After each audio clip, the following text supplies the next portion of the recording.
আলী রিয়াজের এই 48টি সুপারিশ এবং তারা গণভোটে পাঠাবে, সেখানে বিএনপির দাবি ছিল নির্বাচনের দিনই নির্বাচনের সঙ্গে গণভোট, কিন্তু তারা সেই জায়গাটা উন্মুক্ত করে রেখেছে, যেটি এনসিপি এবং জামায়াতের দাবি দেওয়া ছিল যে এটি নির্বাচনের আগে, মানে জাতীয় নির্বাচনের আগে গণভোটের আয়োজন করা।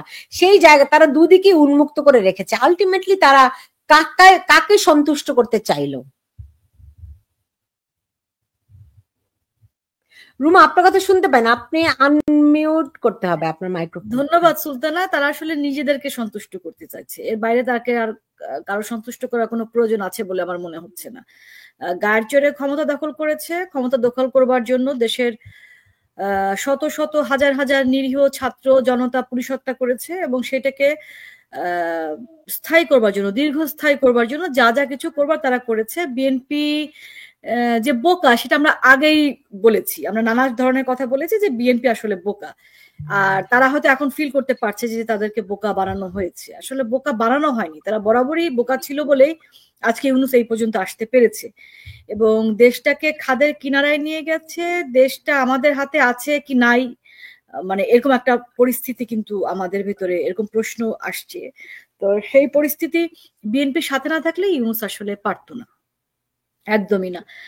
জুলাই সনদের যেদিন তারা সিগনেচার করলেন, আমরা সেদিনকার ভিডিও আমাদের আর নিশ্চয়ই চোখ এড়ায়নি, তাদের সে স্যালুট দেওয়া, তাই না? তারপর সেখানে বাংলাদেশের স্বাধীনতার ইতিহাসটাকে যেভাবে একদম মানে বিকৃত করা হয়েছে, তারপরে ওটা পড়েই তো ওনারা সিগনেচার করেছেন ওখানে। তো সেখানে যেটা ছিল না এখন বলছে যে এখন নতুন করে যেটা আবার দেয়া হলো, সেখানে যেগুলো অন্তর্ভুক্তি করা হয়েছে, বিশেষ করে যে অটো পাসের বিষয়টা, যে 270 দিনের মধ্যে যদি পার্লামেন্ট এটা পাস না করে তাহলে এটা অটো পাস হয়ে যাবে। একটা কথা সুলতানা যদি মনে করতে পারেন, আমরা কিন্তু একাধিকবার বলতাম যে এই জুলাই সনদ কিছুই না, মুড়ি মুড়কির মতন, কারণ পরবর্তীতে যারা সংসদে আসবে তারা যদি সেই সংসদে এই অধ্যাদেশটাকে পাস না করে তাহলে তো এটা বাতিল হয়ে যাবে, রাইট? ওইটাকে মাথায় নিয়ে ওনারা কিন্তু এই মানে অটো পাস হয়ে যাবে এটা চিন্তা করছে, কিন্তু এটা মাথায় নাই যে এই সমস্ত কিছু অটো পাস টাস সবই বাতিল হয়ে যাবে। কারণ তারা যে অধ্যাদেশ বা যদি সেটাকে পাশও করে, আমরা পঞ্চম সংশোধনী অষ্টম সংশোধনীর কথা ভুলে যাইনি, তাই না? যাক, সেটা অনেক পরের প্রশ্ন।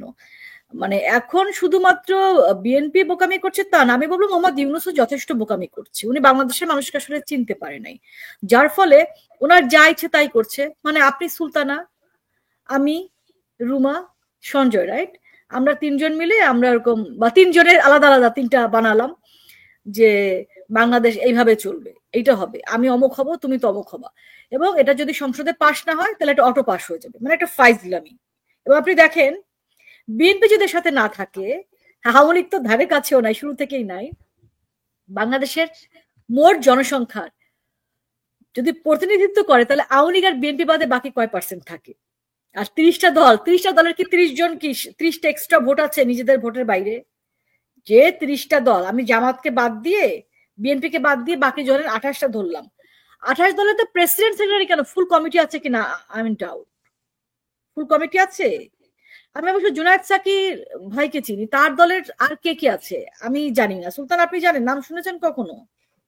না, সাকিব ভাই সুন্দর করে কথা বলে, একসাথে টক শো করেছি, সো ওনাকে ওইটুকুন চিনি। আমি কালকে দেখছিলাম অনেকে প্রশ্ন তুলছেন যে জুনায়েদ সাকি আসলে কোন পন্থী, বামপন্থী না নাকি ডানপন্থী? উনি স্বার্থপন্থী, উনি নিজের পন্থী। এখন আমি ভাই আপনি শোনেন, আমার কিছু করার নাই, ঘটনা যেটা সত্যি সেটা আমাকে বলতেই হবে। এখানে হচ্ছে দুটো গ্রুপ, একটা হচ্ছে নগদ ডলার পেয়েছে, একদম নগদ পয়সা একটা গ্রুপ পেয়েছে। জামাত নগদ পয়সায় বিক্রি হয়নি, জামাত বাংলাদেশের অস্তিত্বই স্বীকার করে না। জামাত বাংলাদেশের অস্তিত্বর মানে বাংলাদেশ যেন অভ্যুদয় না ঘটে তার জন্য জামাত আপ্রাণ চেষ্টা করেছে। বাংলাদেশের 30 লক্ষ শহীদের রক্তের দাগ জামাতের হাতে আছে, পাকিস্তানের পাশাপাশি 4 লক্ষ তার উপরে যে ধর্ষণ, সে ধর্ষণের ধর্ষকদের অন্যতম হচ্ছে জামাত শিবিরের তৎকালীন নেতারা, এবং তারা ধর্ষিত হতে সাহায্য করেছে, তারাই সবরাম হারানোর জন্য সাহায্য করেছে। তো সেই দলটা তো স্বাভাবিক, বাংলাদেশের যে কোনো নেগেটিভ কোনো কিছু যদি হইতে যায়, স্থবির যদি করতে যায়, বাংলাদেশকে যদি ব্যর্থ করা যায়, তার থেকে তো জামাতের চেয়ে বেশি হ্যাপি আর কেউ হবে না, তাই না? আর এই যে সাকিব ভাই বা বাকি যারা কিছু আছেন, এরা নগদ নারায়ণ, নগদে, কারণ ওনারা তো বুঝতেই পারছেন রাজনীতিটা করেছেন, কোনো মানুষের কাছে আজ পর্যন্ত পৌঁছতে পারেন নাই। বললাম না, ফুল কমিটি ওনার নাই, আমি আমি ড্যাম শিওর।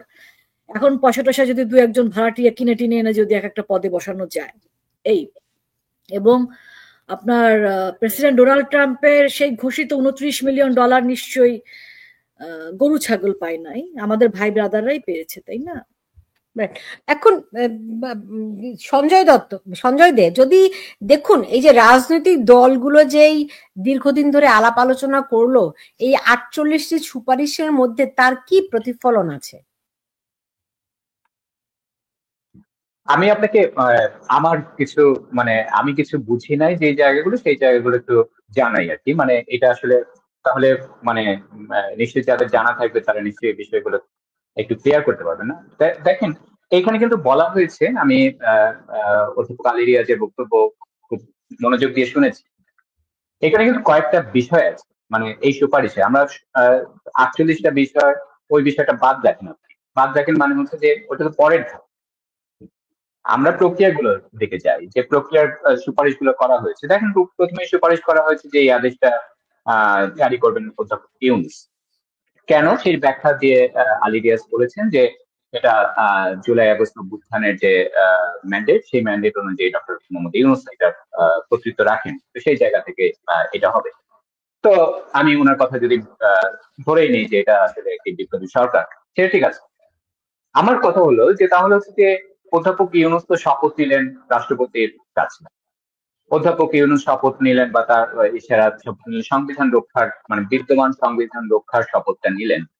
তো সেই সংবিধানের রক্ষার শপথ নিলেন, আর সেই সংবিধানে তো হচ্ছে যে ওনারকে এখতিয়ার দেওয়া হয় না। যদি এটা প্রথম দিকেই ধরেন 5 আগস্টের পর 8 আগস্ট যখন হচ্ছে উনি ক্ষমতায় নিলেন তখনই একটা বিপ্লবী সরকার করতেন, তখন সেটা একটা ভিন্ন আলোচনার প্রেক্ষাপট হতে পারতো। কিন্তু আপনি ধরেন 14 মাস প্রেম করে এসে তারপর হচ্ছে যে আপনি বললেন যে হচ্ছে যে ওই জিনিসটা আসলে ঠিক ছিল না আর কি, মানে এখন নতুন করে সবকিছু করতে হবে আর কি। সেটা আসলে একটা মীমাংসা করা খুব মুশকিল। এবং এই জায়গায় সাংবাদিক একজন তাকে প্রশ্ন করেছিলেন, সেই প্রশ্নের জবাবে উনি বলেছেন যে এইটা হচ্ছে একটা বিশেষ একটা পরিস্থিতি, যেই পরিস্থিতিতে আসলে সবকিছুকে একই বাক্সে ভাবা যাবে না। খেয়াল করে দেখেন যে উনি বলছেন যে একই বাক্সের মধ্যে রেখে এই বিষয়টাকে বিবেচনা করা যায় না, মানে এই বিষয়টাকে আলাদা করে সংবিধান, এবং উনি বলেছেন যে এটা আসলে সংবিধানের বাইরের একটা বিষয়। তো সংবিধানের বাইরে মানে বিদ্যমান সংবিধানের বাইরের বিষয়, তো সংবিধানের বাইরের বিষয়কে উনি এই এই ইস্যুটাকে উনি আলাদা করে বিচার করতে চান।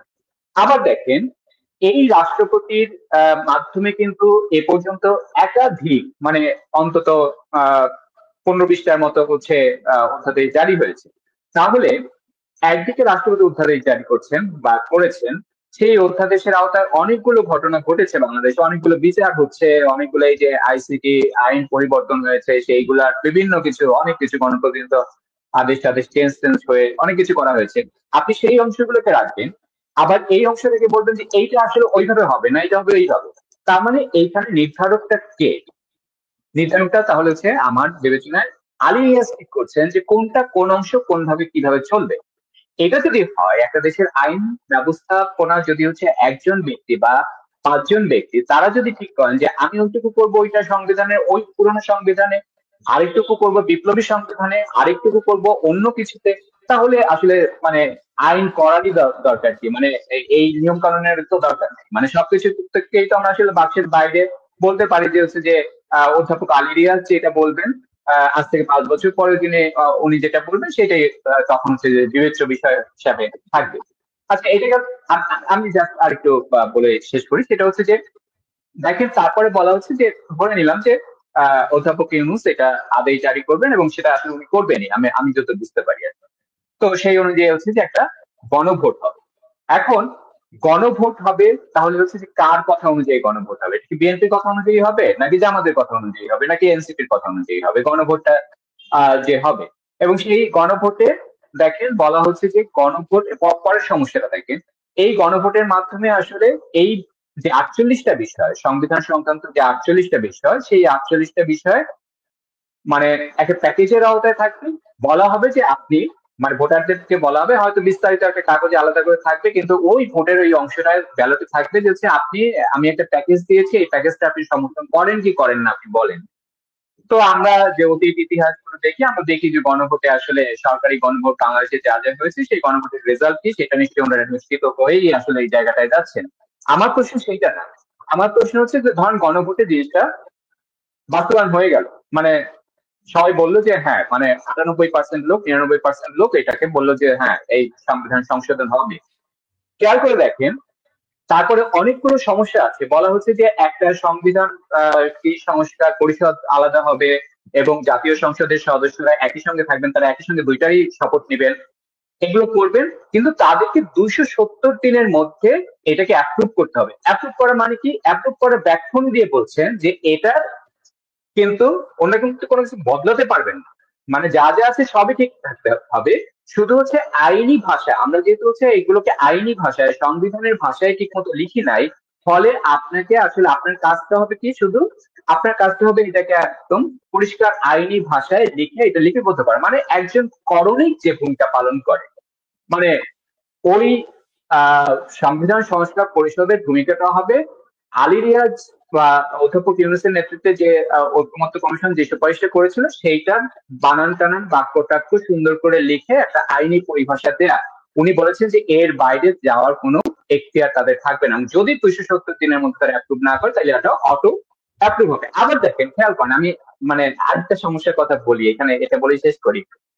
তার মানে ধরে নিলাম যে 270 দিন পর বা 269 দিনের মাথায় আমরা একটা আহ মানে অধ্যাপক আলী রিয়াজের যে একটা সংবিধান, সেই সংবিধানকে আমরা আসলে দেখতে পেলাম, সেটা ধরে নিলাম। কিন্তু আবার এখানে বলা হচ্ছে যে কি বলে উচ্চ কক্ষ গঠিত হবে সংসদে, যেহেতু হচ্ছে যে এবার আগে নাম ঘোষণা করা যাবে না 100 জনের, এটা হচ্ছে পরবর্তীতে আগে মানে পরবর্তী সময়ে আগে নির্বাচন আগে নাম ঘোষণা করবে, কিন্তু এবার হচ্ছে নাম ঘোষণা ছাড়াই উচ্চ কক্ষটা গঠিত হবে। এবং সেই উচ্চ কক্ষ আপনি খেয়াল করে দেখেন, এই উচ্চ কক্ষ গঠিত হবে নির্বাচিত সংসদ বসার 45 দিনের মধ্যে।